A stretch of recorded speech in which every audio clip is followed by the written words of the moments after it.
Bonsoir, bienvenue dans cette nouvelle édition d'Info Soirée. Voici le sommaire. La lumière au bout du tunnel pour la famille d'Idaron à Athènes. Bloqué en Grèce sans argent et sans pièces d'identité, Fareddine, sa femme et ses enfants pourront finalement rentrer au pays. Son cri de désespoir entendu. Il laisse derrière lui une femme et 3 enfants, dont un bébé d'une semaine. Jerry Ponapen, 29 ans, est décédé hier après avoir heurté un chien dimanche dernier alors qu'il était à moto. La CID de Granby tente de mettre la main sur un SDF aperçu dans le nord de l'île. Ce dernier est soupçonné d'avoir violé une sexagénaire à son domicile à Cap-Malheureux. Sténio André succédera à Monseigneur Yann Ernest ce dimanche. Une cérémonie qui se tiendra à la cathédrale Saint-James à Port-Louis. Tout est fin prêt pour accueillir le nouvel évêque de Maurice. Et sur la planète People, passage remarqué de Kim Kardashian et Kenny West KFC de Strasbourg-Saint-Denis. Direction Athènes, où un Mauricien et sa famille vivent un véritable calvaire en ce moment. Ces derniers qui se sont envolés pour des vacances en Grèce se sont fait voler passeport, pièces d'identité et argent.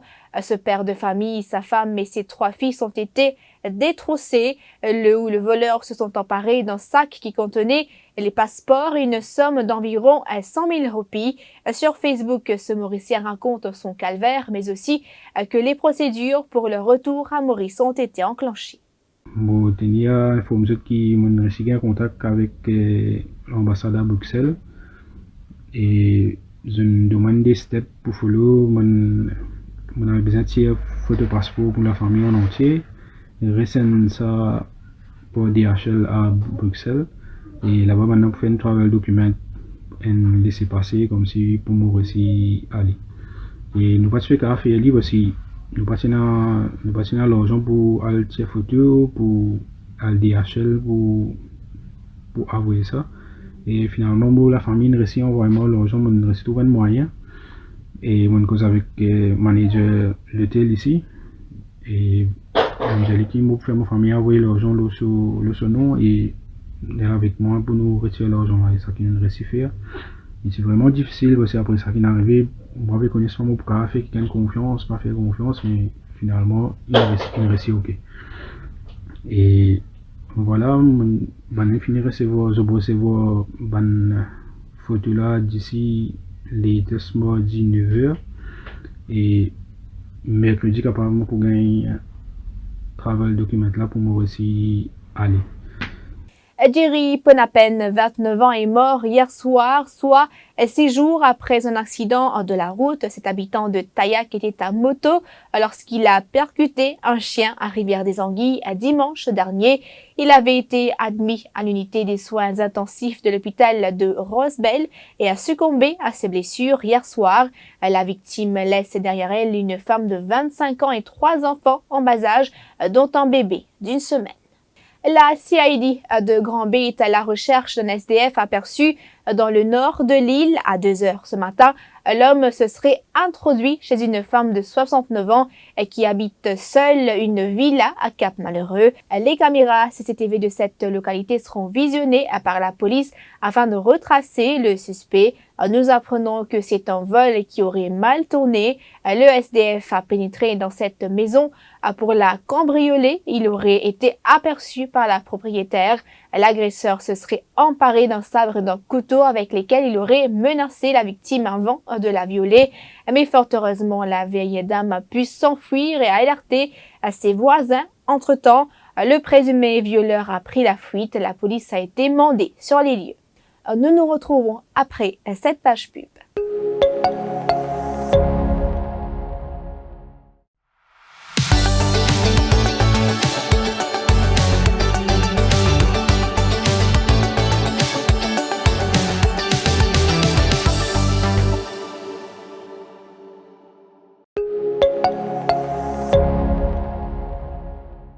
Les funérailles de Dorine Fokiardas ont eu lieu à Vakwa ce matin.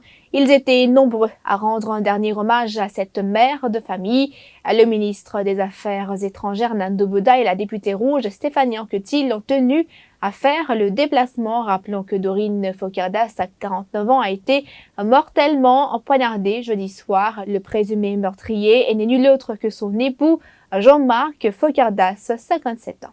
Deux frères âgés de 30 et 32 ans respectivement ont été victimes d'une agression en début de soirée le lundi 17 février. L'incident s'est produit à Terre-Rouge. Le Farinet explique que vers 17h30 le même jour, il a vu un voisin agresser son frère à coups de sabre. Quand il s'est interposé, il a également reçu des coups. Grièvement blessés, les deux frères ont été conduits à l'hôpital. L'aîné a pu regagner son domicile jeudi dernier, tandis que le Benjamin est toujours admis à l'hôpital. Lundi dernier, il rentre dans la case, il bat mon frère, il m'a c'est pas mon frère, il tape un coup de sape. Il m'a mis un grand coup de sape, l'armée, le moteur, mon frère, le sur genou là. Le sur genou, il coupe ici, sur le il coupe. Il est encore dans l'hôpital. Sur l'armée, sur les deux, une blessée. Mon rescapé dans l'hôpital, mon frère encore dans l'hôpital. Dans les passés, ça a gauche qui bat nous là. Il y a un problème avec mon maman. Il bat mon maman. Là, il bat mon maman, il met qu'est-ce contre lui. Discute, là, il vient là, quand nous lui pédons, nous checkez. Là, nous sagre, là, fait l'envoyer, nous checkez là. Là, nous checkez là. Qui comment dire, il got nous un voyage. Mon pays demande la police pour accéder à du monde à faire. Moi, avec ma famille, nous l'avions aussi. J-1 pour la consécration et l'installation de l'évêque de l'église anglicane Sténio André. La cérémonie aura lieu demain à la cathédrale Saint-James. Le président du comité organisateur, le docteur Jean Ousmane, souligne que depuis cet après-midi, les fidèles prêtent main forte pour les derniers préparatifs. Nous sommes en pleine répétition avec toutes les délégations prévues pour cette cérémonie d'intronisation du vénérable André demain. Donc la répétition a commencé à 1h, donc nous avons toutes les équipes qui sont là, les encadreurs, nous avons ceux qui vont encadrer la messe, nous avons la chorale. Donc les chefs d'équipe sont à pied d'œuvre pour faire de sorte à ce que ce soit une très belle cérémonie, parce que nous avons dit que cette cérémonie est surtout avant tout à la gloire de Dieu, que nous nous trouvons actuellement là en ce moment à l'intérieur de la cathédrale où va se faire l'intronisation de l'évêque élu, Monseigneur André. Donc ce sera une courte cérémonie à partir de laquelle il sera fait évêque de plein pied et il sortira de là avec plein pouvoir épiscopal et il pourra saluer à la fois la cité, la République et le peuple. Alors, toutes les délégations sont là. Nous avons des représentants venant de l'Australie, nous avons des représentants venant de la région, surtout de la province malgache. Nous avons un représentant de la United Society for the Propagation of the Gospel. Et puis, nous avons aussi l'évêque de Sydney, d'Australie. Donc, c'est l'évêque Richards qui est déjà arrivé. Et sur la planète People, repas qui n'est pas passé inaperçu, celui de Kanye West et de Kim Kardashian au KFC de Strasbourg-Saint-Denis. De passage à Paris, ils se sont offerts un bucket de hot wings épicés, voulant marquer d'une pierre blanche cette venue et surfer sur cette publicité inattendue. L'enseigne de Fast Food a installé une plaque commémorative sur la borne en question.